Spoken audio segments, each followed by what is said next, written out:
Hello and welcome to my video.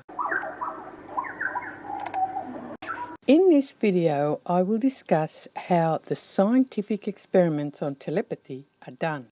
In my opinion, the experiments are done without the required conditions that are necessary for telepathy to be observed and tested.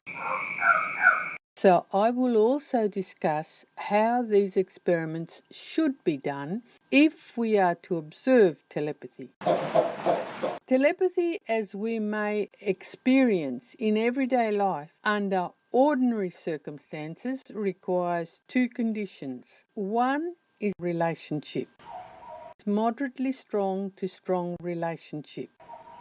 And the other is an issue that is of importance, of relevance. So, for instance, a loved one calling for help. We see in the testimony of many people that they have had an intuition or gut feeling that a loved one was in trouble and needed their help. This is really telepathy. They get the ideas that the other person is calling on them. These people have said that they had a perception of where they could find their loved one, and having gone to the perceived location, they found their loved one and were able to help them. We also see testimony of people with a bad gut feeling that there is a danger, and having looked into the matter, have discovered the danger and were able to avoid harm. Skeptics and scientists are trying to dismiss all this as coincidence. It just happened that you had this idea that our loved one was in trouble, and you went there and it happened that there was trouble. So these two conditions are disregarded in the scientific experiment. In the early days, the experiments were all double-blinded. Double blinding removes relationship. The subjects are all strangers and not actively relating with one another, not relating in the moment. The claims were made that double blinding was necessary because firstly it was the gold standard. This is true for drug trials, but not necessary for all other experiments in the biomedical sciences. Secondly, they said it was necessary to double blind in order to be objective. Fiddlesticks! Does your doctor need to be double blinded in doing a diagnosis in order to be objective? Of course not. The ideas presented in these experiments were and are also trivial. The ideas are of no significance to the subject to whom these ideas are presented and who needs to be able to perceive them. The image on a playing card or the number given by a random number generator are not significant or relevant to the subject being mentally addressed. The best the person can do is guess. Have a guess at what it is. Guessing gives a small chance of getting it right. Some are saying that it's around 20%. There's probably a lot less if we look at all that is involved. Something trivial under ordinary circumstances may, on rare occasions, be perceived, but not by the vast majority of the population. Most experiments on ESP and telepathy are still double-blinded, but there have been some experiments in recent times that have used related subjects. And I suspect that it's done to try and alleviate the mistrust of the science by the public. But the majority of the subjects are only trivially related. So what they have done is taken 2 or 4 subjects with strong relationships, such as a mother and child, or father and child, or married couple. Then they have taken another dozen or so people who have a long-term friendship or other relationship. Finally, they have added to that another 100 or 200 or more subjects that are trivially related, no better than unrelated subjects. For instance, being able to recognize someone attending the lectures that you attend at university, or recognizing someone as a neighbor who lives halfway down the street. These are trivial relationships. What happens is that the results obtained from the strong and moderately strong related subject are diluted when the results from the 100 or more trivially related subjects are added.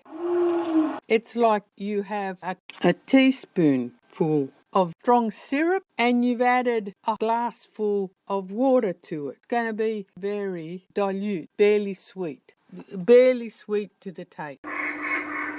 We may see some telepathy even with the trivial issues in strongly related subjects, but we have no possibility or extremely small possibility in the trivially related subjects, because in those cases telepathy is near impossible. So they end up with a result slightly above chance.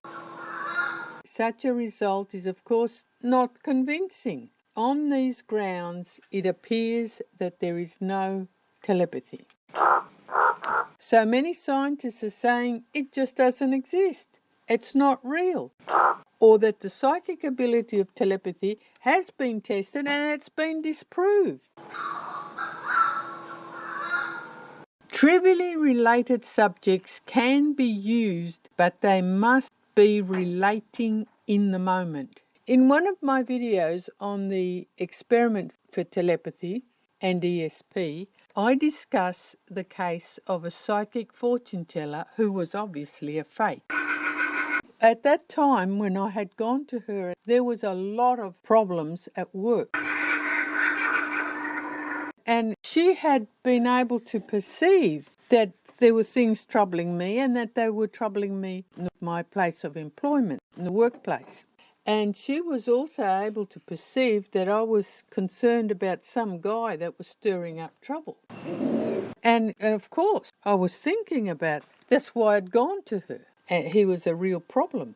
I was thinking about them without realizing at the time that telepathy was a real thing. She used telepathy to fish me for information. While she was talking to me and telling me what's on the cards, she had presented me with words like looks like. And I had perceived those words, and of course I thought that they were just my own thinking. And it seemed natural because I was already thinking about the problems at work, the politics at work. And having been annoyed and angry with this particular character, I had thought to myself, gee, looks like an elephant, a fat guy, ha ha ha. She had perceived my response, again, telepathy, and said, oh, I can see him, yeah, I can see him. He's a bit overweight. Oh, he's quite overweight. He's fat.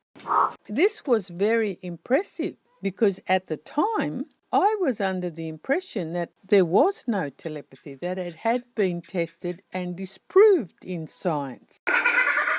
I had not looked at the experiments closely enough, and I wasn't aware sufficiently of the conditions that were necessary, which I only found out about a lot later, when I was told about the underhanded foul game play and how telepathy is the key factor.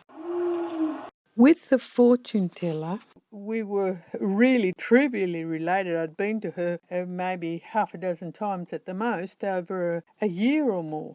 However, we were involved in an interchange. She was talking to me and I was interacting with her. So she was able to perceive, and to some extent. Years later, I realised what she had done.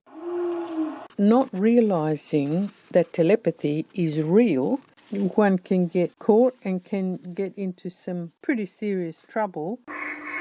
one can give away very important information, like, for instance, passwords, if they were prompted and they believed it was their own thinking. They may repeat something in mind and they are actually broadcasting to somebody else, either interacting with them or closely related with them, and even at a distance. Would somebody else that's not participating and in the vicinity and unrelated be able to perceive?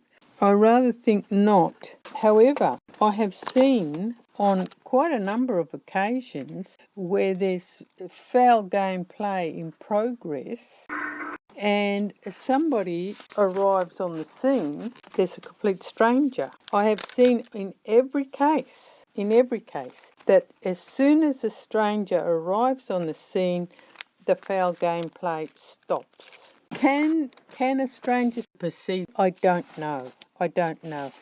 But it seems like it might be possible because these people don't take any chances.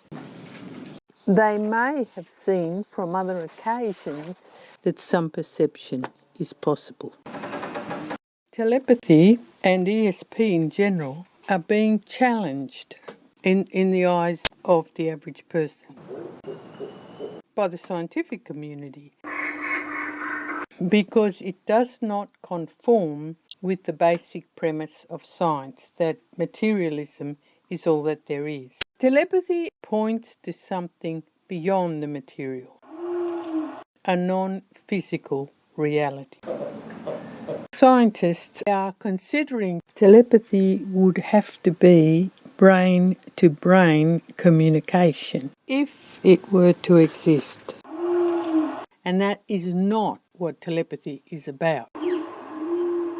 It can't possibly be. Telepathy appears to involve mental entanglement. Now, for that to happen, there has to be a one mind or a non-physical reality of some sort where we interact, where there can possibly be entanglement. And that is hard to define and say exactly what it is. But that appears to come about with relationship.